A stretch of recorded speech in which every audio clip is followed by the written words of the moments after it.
ध्यान एक ऐसी अवस्था है जिसको करके कोई भी जन्म मरण के बंधन से मुक्ति पा सकता है। ध्यान करने से चित्त निर्मल होता है, मन शांत हो जाता है और विकारों से मुक्त हो जाता है।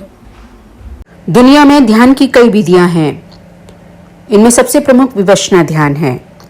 ये भारत की सबसे पुरानी विधि है। इसका वर्णन ऋग्वेद में भी मिलता है, जिसमें सांसों और शरीर पर हो रही संवेदनाओं पर ध्यान केंद्रित किया जाता है। फिर मंत्र ध्यान आता है। इसमें किसी विशेष मंत्र का जाप किया जाता है जिससे मन शांत हो जाता है, लेकिन बहुत ही सतही तौर पर शांत होता है, जड़ें नहीं कटती हैं। ध्यान योग यौगिक परंपरा में ध्यान का विशेष स्थान है। इसमें आसन और प्राणायाम के बाद ध्यान किया जाता है। जप ध्यान, इसमें भगवान के नाम या किसी मंत्र का बार बार जप किया जाता है। थोड़ी देर के लिए मन शांत जरूर हो जाता है, लेकिन विकारों से मुक्त नहीं होता है। ज़ेन ध्यान, ये जापानी ध्यान विधि है जिसमें ध्यान की स्थिति में बैठकर आत्मनिरीक्षण किया जाता है। ये लगभग विपश्यना जैसा ही है।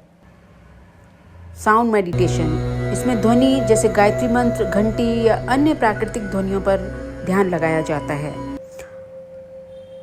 माइंडफुलनेस ध्यान, इसमें वर्तमान क्षण में पूरी तरह से उपस्थित रहने का अभ्यास किया जाता है।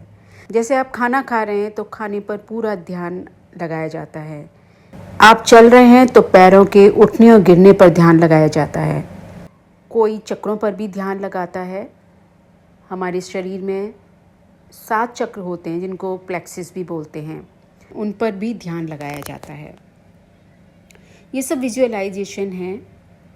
इन सब पर थोड़े समय के लिए ध्यान लगता ज़रूर है, मन शांत होता है, स्ट्रेस फ्री हो जाता है, लेकिन ध्यान की गहराई में उतरने के लिए विपश्यना साधना ही मुझे सबसे अच्छी साधना लगी। इसमें कोई मिलावट नहीं है, इसमें कोई विजुअलाइजेशन नहीं है, कोई इमेजिनेशन नहीं है। सिर्फ एक अपने अंदर की यात्रा करनी है, इनर जर्नी करनी है। समय के साथ ये विधि भारत से लुप्त हो गई, लेकिन एशिया पैसिफिक रीजन में ये विधि कायम रही। भारत में इसको लाने का, पुनर्स्थापित करने का श्रेय श्री सत्यनारायण गोयंका जी को जाता है।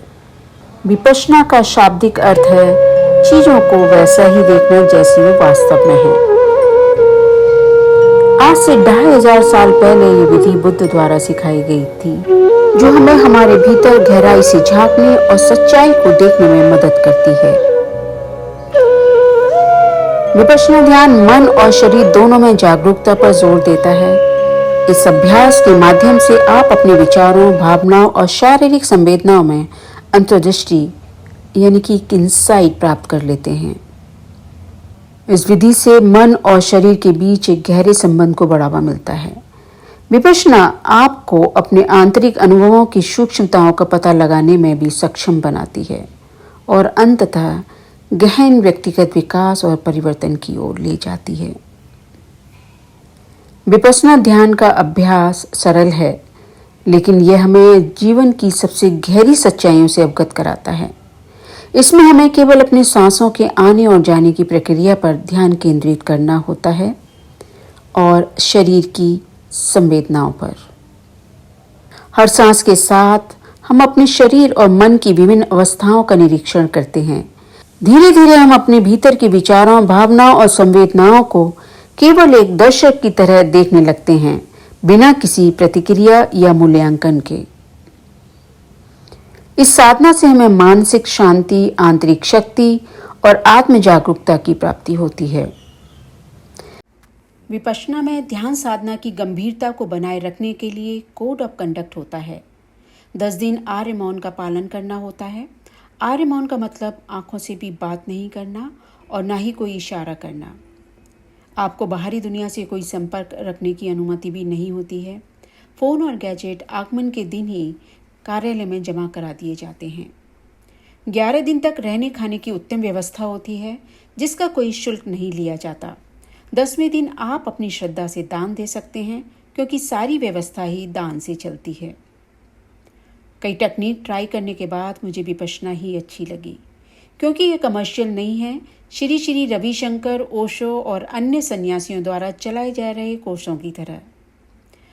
दूसरी महत्वपूर्ण बात यह है कि गौतम बुद्ध ने गहन तपस्या के बाद इस टेक्निक पर एक साइंटिस्ट की तरह काम किया। विपश्यना में मुझे ये बात अच्छी लगी कि नॉन सेक्टेरियन है। किसी जाति, धर्म, संप्रदाय से इसका कोई लेना देना नहीं है। सिर्फ सांस और शरीर पर होने वाली संवेदनाओं के सहारे ही हम निर्वाण की प्राप्ति कर लेते हैं।